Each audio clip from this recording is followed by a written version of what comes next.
Hello and welcome to another video. So today we're taking a look at a very similar deck to the one we looked at last week, which is a Mecha style rune deck. This one of course is running an Unbodied Witch with a Zealot combination, which is pretty intense, but mainly of course the low cost cards, spell cards and things like that function very well. It doesn't have a guaranteed win condition outside of course Unbodied and Zealot, but it is more tempo and board based as far as getting in little bits of damage. You don't always need a one card win condition in a deck for a deck to be good after all. So this deck is still very, as far as I'm concerned, mediocre, very still in the early testing phases of these style of decks for me, and I haven't tested a lot of these, so definitely coming down more to experience at the moment and trying to play the best I can. So we're going to get right into this and check it out.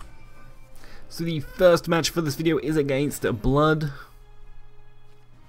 Blood has been floating around a lot lately for me. I've seen it quite a bit.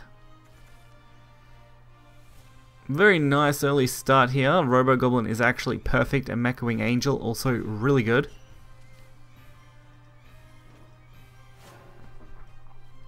So we're going to be able to play pretty well. Mechanized Lifeform is actually not bad either. While it does have a low stats on it, it's definitely a solid draw engine and definitely why I like to use it in this deck. It would be nice if it was for every follower that come into play though, instead of just being, of course, when a card is played. Then you could at least use Mecha Wing Angel with this card a lot more effectively. So I decided to go for the extreme wide board here and early damage since we are up against Blood. Because I did expect something like this Unleashed Nightmare here, where they would, of course, flood the board as consistently as I did. At least this way, I should remain ahead. I did decide to go for double Mechanized Lifeform, which does mean I do want to trade with these bats, so that these can, at least one of these can stay up reasonably well.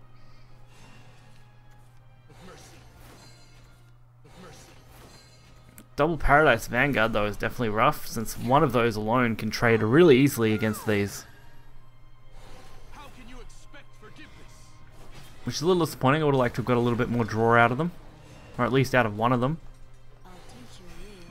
So Witch of Foresight is my definite line of play. Nice Grand Spire and an Evo. We're definitely not in a bad spot though against this Blood player right now.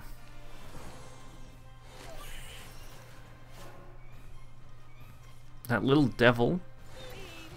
Not a great card for us to see overall though. Imagine that kind of card in Shadow would be absolutely busted. It's already bad enough in Blood. Alright, so some free evolution again.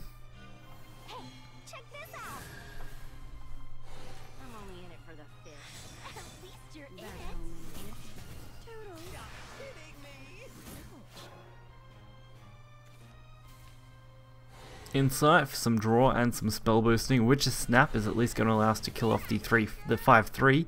Another Witch's Snap killing off the 4/1, and then we can actually pretty much just leave this up from here if we want to.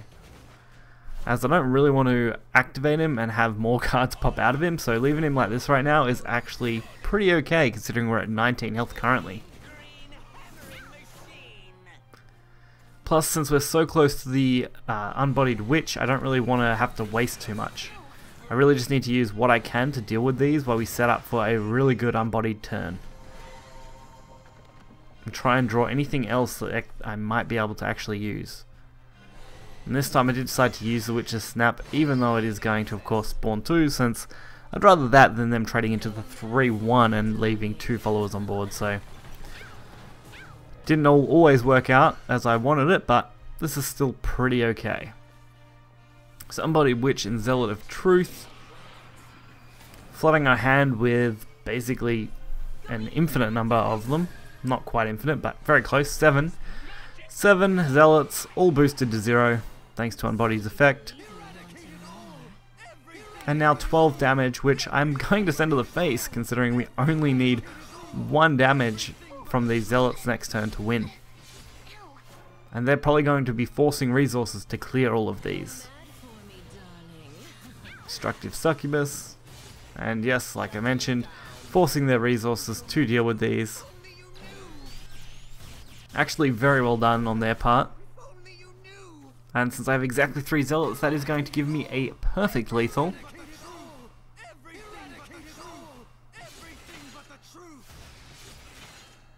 And even if I didn't have lethal, I would have had a very, very solid turn. Good job. So the next match is against a Blood again, this time a little bit different at least. We don't end up with the Unbodied Witch combo.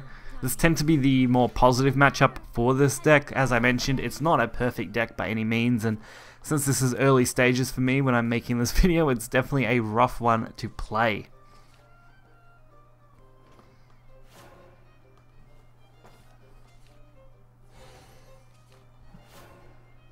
A good early insight, getting the Zealot into our hand. We still have the double mechanized lifeform, which actually isn't a bad play on too, considering we also have the Magitech Golem in our hand now. Although Kiss of Loss seems to be played a lot in Blood lately, it's definitely a card I've got to watch out for.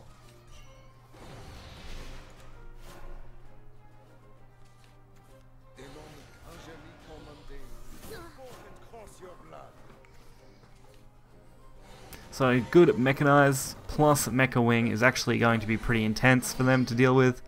This is probably the best way to handle Blood in the early game.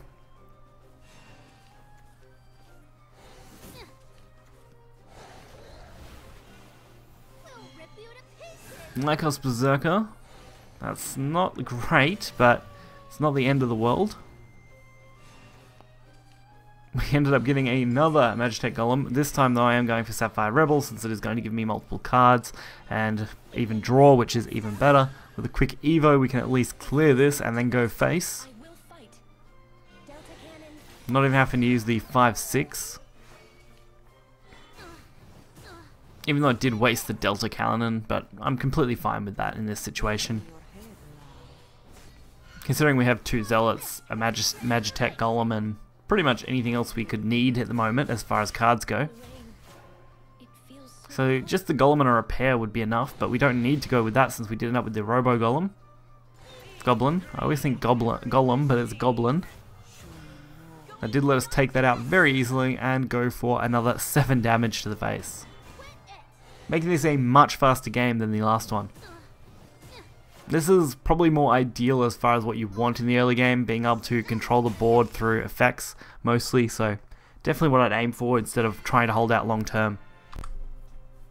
So while this deck still probably isn't the best deck in the world, it's definitely one that does fairly well against the Blood matchup in particular, and I think if Blood ends up meeting any kind of meta, this should definitely be an okay counter deck, especially if we can of course refine it down even further and bring it to a point where every card brings you a really good benefit overall. So if you guys did enjoy this video, hit the like button and subscribe for more content. You'll find the deck list in the description below. Until next time, see ya.